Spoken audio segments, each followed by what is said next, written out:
Okay, so today we're talking about finding domains and inverses and all kinds of stuff. And the main thing I'm going to teach you that's new today is how to prove two things are inverses.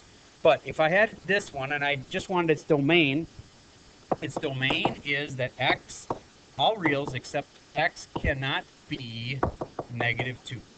And then the range of it is a little harder. You have to do the Bob questions, and the range was bigger on bottom, bigger on top, same on both.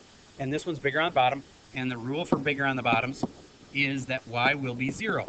And that's giving me an asymptote. So the range is everything except the asymptote. All reals except x and y cannot be 0. All right.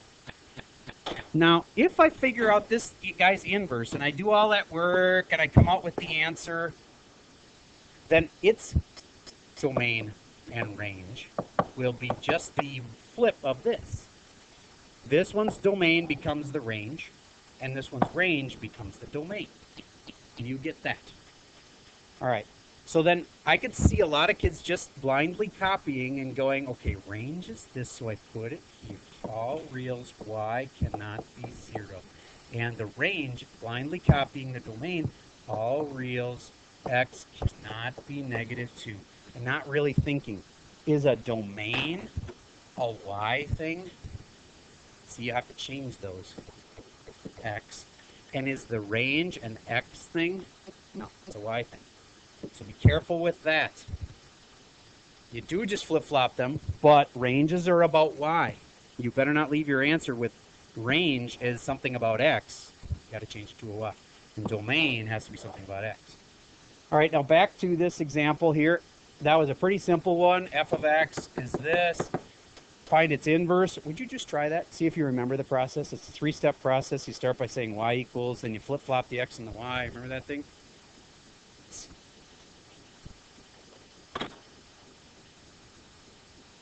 I didn't catch all of that. Could you ask that again? No. On the domain and range, once you've found the domain and range, you can just flip-flop them and you're done. You don't have to do any 3-step process there. For this part is where you do the 3-step process. Change it to a y's to x's, and then solve for y. And I'm telling you, the thing I've answered a lot of questions already from last hour on Precalc. And the questions always were in this part, right here, was solving it now for y. And they get stuck in different places. This is one place people get stuck. They don't know how to deal with the fact there's a fraction.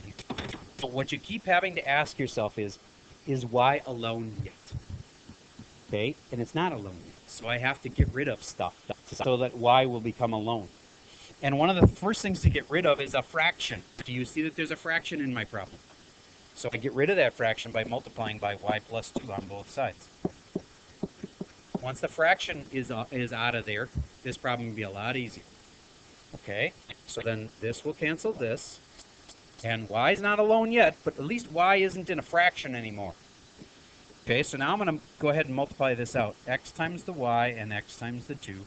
The xy plus 2x equals 1. And keep asking yourself, is y alone yet? All right. And it's not alone yet, so I have to get rid of 2x. So I'm going to go xy equals 1 minus 2x. And then ask yourself again, is y alone yet? No. So how do I get y alone? Divide by x, divide by x. Is y alone now? Yes, it is. Yes, sir.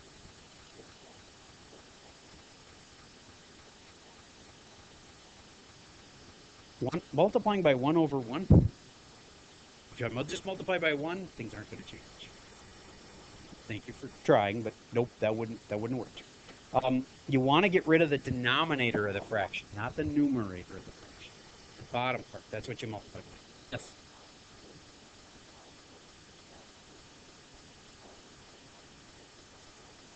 Yes, but I already had that. I already had x alone. If I wanted to know what x was equal to, I already had that before. That was back, I didn't need to solve for x, I needed to solve for y. But I already have that right there. That's what I had the step before. You'd be going backwards. I don't want to do that. All right. Now let's try one more like that. Let's say I had x plus 2 over x minus 3. Try to find its inverse. Try to find the domain and range of the original. And then you can just flip-flop the domain and range. I'm going to pause for a second while you guys work on it.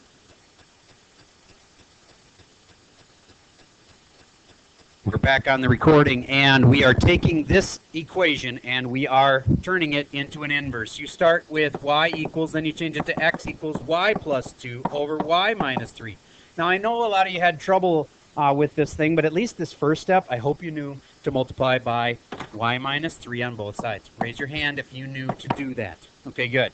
So I'm going to now cancel these guys, and now I don't have fractions anymore. That's your first step. Next step, you multiply it out. xy minus 3x equals y plus 2. I think most of you would have had that. Now a lot of people get stumped because they're like, I don't even know what I'm supposed to be doing here. And you got to keep saying to yourself, is y alone yet? And no, I haven't got y alone yet. And to get y alone, I'll have to get y to the same side. So I'm going to get this y over to the other side. If this is a positive y over here, do you get it's going to be a negative y when I bring it to this side? Okay, or you could think of it as subtracting y on both sides. So this is xy minus y minus 3x equals 2. Next, and with y alone yet? No, but can you see something that I don't need over there with the y? The 3x. So I'm going to add 3x to both sides. Plus 3x plus 3x. And then I will have xy minus y equals 3x plus 2. Okay.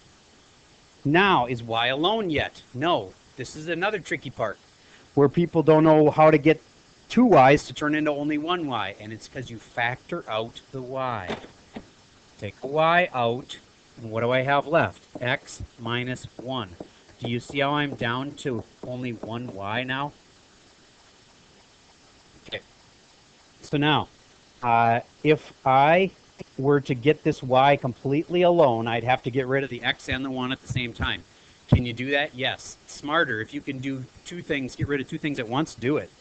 So I can get rid of this by dividing by x minus 1, dividing by x minus 1, and I now have y is alone, 3x plus 2 over x minus 1. Raise your hand if you had that one right. All right, I didn't expect everybody to, but those are the kind you'll have on your test. There is nothing like that is a normal R3 question. Okay, and I hope you all, how many of you found where you made your mistake? That's just as important, okay? Because if you can know where you made your mistake, then you're cool. You can do it next time. All right, so then go back to the original, the domain and the range. On this kind, it's a big fraction one. You have to use the Bob thing to tell you the y, which is like the range. All right, is this bigger on bottom, bigger on top, or same on both? It's the same on both, so it's a ratio, so y equals 1 is important. What is y equals 1? Asymptote. So all reals except y cannot be 1. That's why is it y? Because it's a Bob thing, and then that makes it a range thing. All right, next thing is the domain. A question about the range? Okay, yeah. Bigger on bottom is y equals 0. Bigger on top is none. There are no asymptotes, so it would be all reals. And the last one is same on both, and that's the y equals a ratio. All right. Those are used to get the range part. How about the domain part? Domain part is where you set this can't be what? 0. So what can, x can be anything except x cannot be 3. Okay? All right. Now that I found the domain and range of the original, I now can switch it to the domain and range for the inverse. And I take my domain from the range, all reals except y cannot equal 0. And I just wait. And then I'll go to range, and that's for the domain, all reals except x cannot be 3. And now some smart kid has already noticed I'm writing something wrong. What's wrong? Got to switch them because the d is about x, not y. And the range is about y. not x. Now, oh, sorry, goofed that up. The range comes from the domain where it can't. The range is the one that's messed up. Okay, thank you. So the range comes from, this domain came from the range, which was a 1. Yep, that should be a 1 right there. Okay, now, some kids get around this and not have to worry about that x and y thing by doing it this way. Would you agree with that this all reals except it can't be 3 could be written this way? Negative infinity to 3, union with 3 to infinity. You get that that's the same thing? And notice it doesn't have an x or a y in it. Then you can just write it on the other line. You know what I mean? Then you can just say the domain becomes the range, and you can just write it there and not make that mistake of switching the x and the y. Okay? So that's a good time to do it that way. All reals are the same as negative infinity to 1, union with 1 to infinity, like that.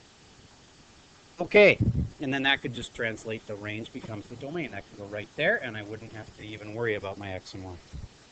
All right, now, let's do one of the new kind that you have to know how to do today. I'm going to give you 2 simple things. X squared plus 1 is a function. I'm going to call it f of x, and you want to write this one down.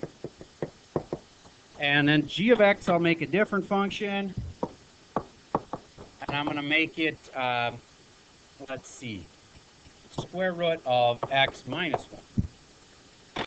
Now, I think that those 2 are inverses. I tried to make them inverses, okay? Now, what your job is on this kind of problem is to prove algebraically that 2 things are inverses. Now, you could prove with a picture by graphing it. Do you get that this blue one would be x squared plus 1 would be like that? It's just a parabola moved up 1. But then the hard part is to like figure out and see if that's the inverse of it. Well, square root of x minus 1 is, okay, I got to take a square root and I got to subtract 1 from it, so I have to move it 1 to the right. And so do you get that this is an inverse? It's part of that other one? Do you get that this part and this part are a reflection of each other? All right, they are. They are. This part. So over that domain, over that domain, I'll just leave it that way, they are inverses of each other picture-wise. The part that is reflected is a reflection. Now, that seems like there should be more. It seems like it should be going like this to be a true reflection. Okay, but moving back to how can you prove this? Remember how I had the odd formula like this? F of negative x, oh, looked up where the parenthesis is. F of negative x has to equal negative f of x. That was the way you proved things, and if you didn't write this down and then have your little t-chart and then show both sides at a specific way you had to do it, same thing, new rule I'm about to show you. Okay, so get ready to write this one down, and I recommend you get in the habit of putting stars by things that the teacher says is important. This is an important thing. Like, you need to memorize it for the test. So on Tuesday night, when you're studying for the test, it's coming Wednesday, you may want to go over this one and make sure you have the formula memorized. F of g of x has to equal g of f of x, which has to equal x. And I'll explain what that last part about equaling x is in just a minute. All right. So your first, and by the way, this is like a 3-column proof. I got to figure out f of g of x in here, and g of f of x in there, and x will just be x all the way to the bottom, but you'll see what I mean in a moment. That last part's pretty easy. All right, so how do I do this?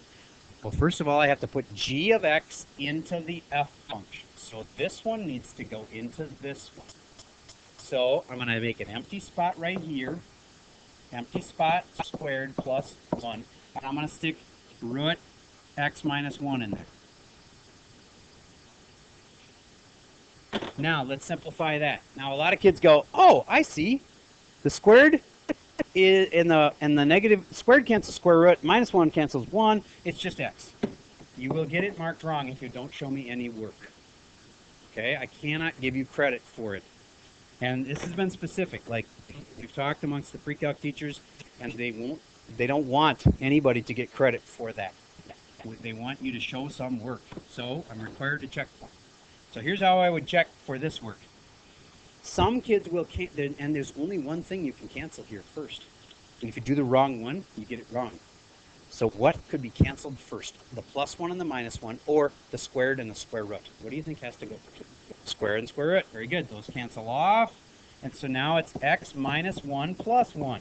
See, I showed some work. Now I can get the final answer of x. Remember how it's supposed to equal x? It did. We have to now check the next one and see if g of f of x comes out to x. So I got to put the f function right here into the g function. So this guy has to go into this one. So I'm going to write this one with a empty spot here. So I'll go square root of empty spot minus 1. And I'm going to drop in x squared plus 1. I think by now you guys are pretty good at putting functions in functions. Now, again, only one thing can be done first, and you have to do it in the right order or you won't get it right. Can I do the squared and the square root on this one, or do I have to do the plus and the minus? The plus and the minus. This is the part that gets done first. Why? Because you do anything underneath the root first before you do the root. It's like a grouping symbol. It's like parentheses. So I have to do that stuff underneath the root first. So first the plus and minus cancel. So I have square root of x squared. And what is the square root of x squared? X. Now I know some of you are thinking absolute values. You need that when you are when you're doing it to both sides of an equation. Okay, and I'm not doing that right now, so it's going to be okay. And do you get this x can just come down here and be x? And do you get that x equals x equals x? And therefore, all of them have turned into x, and it worked. It's proven. Those two are inverses. All right. I want to do another one with you, but it's actually on your homework, so I'm going to hand out your homework so we can do this first one together. The only way you can prove it is by following that formula. I know you're saying, why don't you just find the inverse and see if it comes out to that? Because your proof is taking a statement you know is true. Like you know that f of g of x and g of f of x and x all have to equal each other, and then just plugging in the parts. You can prove it's true that way.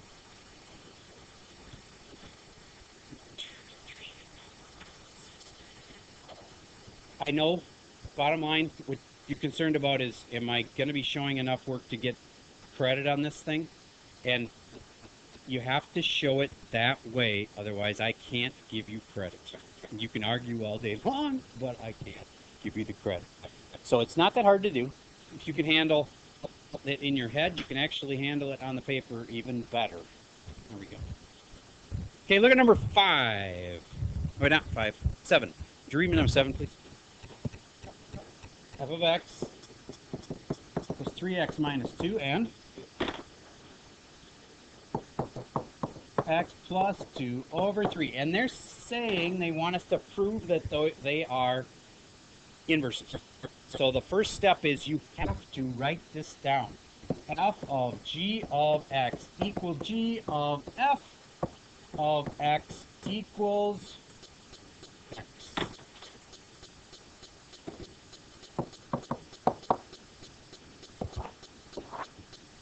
Thank you. Okay, so let's do f of g of x. So you put the g into the f function. This one goes into that one first. So I'm going to put 3 empty spot minus 2, and I'm going to drop in x plus 2 over 3. And now remember how you got to show some work. What's going to cancel first? And this is the important part, because I know the divide 3 and the times 3 and the plus 2 and the minus 2 are all going to cancel. It's going to be x. But what happens first? The 3 and the 3. Okay, because I'd have to multiply this thing out, because multiply comes before subtract, right? So do it in the right order. So I get them to do my multiply first, and the 3 will cancel the other 3. And I'll have x plus 2 minus 2. Then I can show that the next thing's going to happen. Those two will cancel each other, and it's just x. Yay. All right. AT in the back row. tell me how to put f of x into g of x, like that one into that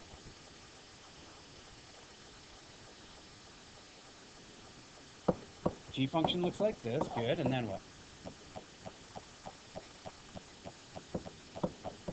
Excellent, and then I can cancel some stuff, but what happens first? What do you think?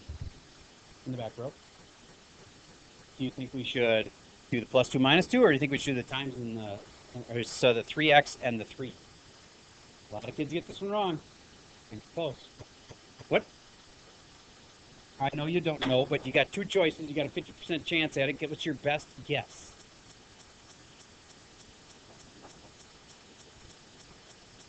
And you're right. These cancel first. You know why? Because on the top, there's imaginary parentheses around this whole thing because it's a grouping symbol. Any fraction is a grouping symbol.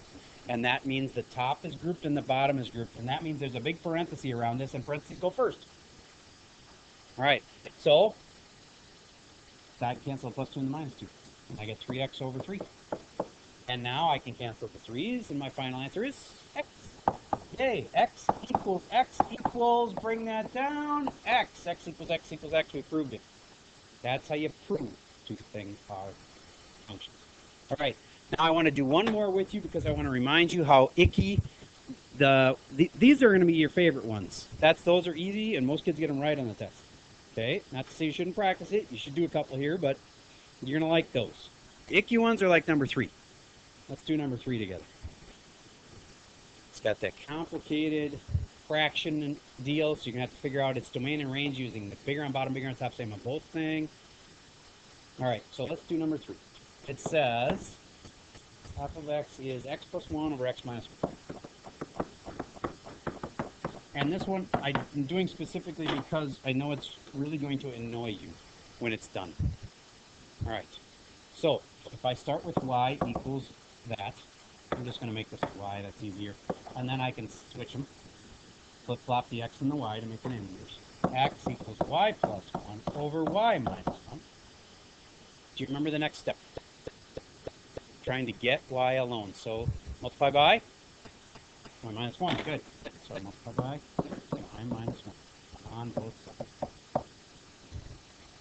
And these cancel. And then it's xy minus x equals y plus 1. Is y alone yet? That's what you should be asking yourself over and over again on this test, because this is the hardest part of this test. There'll be 2 or 3 questions. So you're solving for y or solving for x. Okay, if I'm solving for y, is y alone yet? No. I've got to get this y over to the other side. So I'm going to go xy minus the y minus the x equals. But then I got to get the x to the other side. Xy minus y equals x plus 1. And this is another place where kids get stumped. Help me. Factor out what? Y. And I have what? Minus 1. And I could tell some annoyed grunts in the background.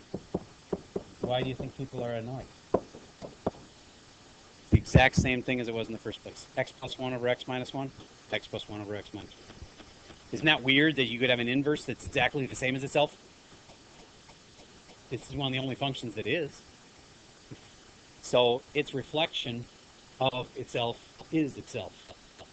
It's tricky, but it's true. Okay, so then, domain and range. You go back, I know they're the same thing, but I want you to be in this habit. Back to the parent one. Because if you try to take domain and range of the answer, it won't work. But in this case, they're the same thing. But anyway, domain, range. Domain, all reals except x can't be what? X cannot be 1.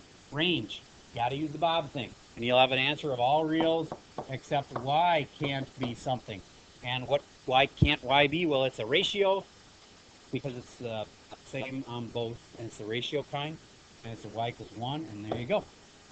So y equals 1 is an asymptote, so y can't be 1. And now you just have to reverse them. So for the answer for the domain, it's whatever the range was. So be careful. Y cannot equal 1. What's wrong with that again? Domains have to be x things. Change from x. And the Range, all reals, except x has to be equal, not equal to 1, but ranges aren't x things. So change that to a y. A lot of little things to remember, isn't there? Just be careful. When you're all done, look at your answer and start thinking about things like that. Like, what did he say about domains and ranges? Domains are x's, ranges are y's. Oh, I got to make sure this is an x and not a y.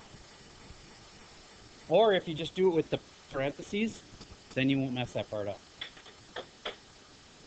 Like if you do it with negative infinity to 1 union with 1 to infinity, you won't mess up the x and y at least. Okay, so there's some help with 2 of your problems on your homework. Your homework is to do the rest of them, and the answers are all on, or will be tonight, on Schoology. I know last night's answers weren't up, but they will be up tonight, along with today's answers. So check them. In a big picture, what you're doing tomorrow is a review for the test. Wednesday's the test. It's going to be medium. It's not easy. It's not incredibly hard. A lot of kids are going to make dumb mistakes in that solving thing, where they won't know how to factor something out, or they won't know how to get the y alone, basically. Okay, there'll be a lot of mistakes made there. But it's not like incredibly hard. It's just kids getting lost in their little arithmetic stuff. All right, you got to know that one formula, f of g of x equals g of f of x, and you got to be able to show that 3-column proof thing. Got to be able to do domains and ranges is even tricky things. All right, so we'll review tomorrow, test Wednesday. And Thursday and Friday I will be gone, taking care of my dad. And so this Thursday and Friday you're gonna have a sub. I know already it's Mr. Winterhalter, who is a experienced math teacher. So as much as I know you enjoy me, and I'm sure that you will miss me terribly, Mr. Winterhalter will be fine. He knows his math, so you can answer any questions you have. Like you come up one-on-one, and he can show you how to do it. Okay, so I'm very happy to have somebody who knows the math. All right.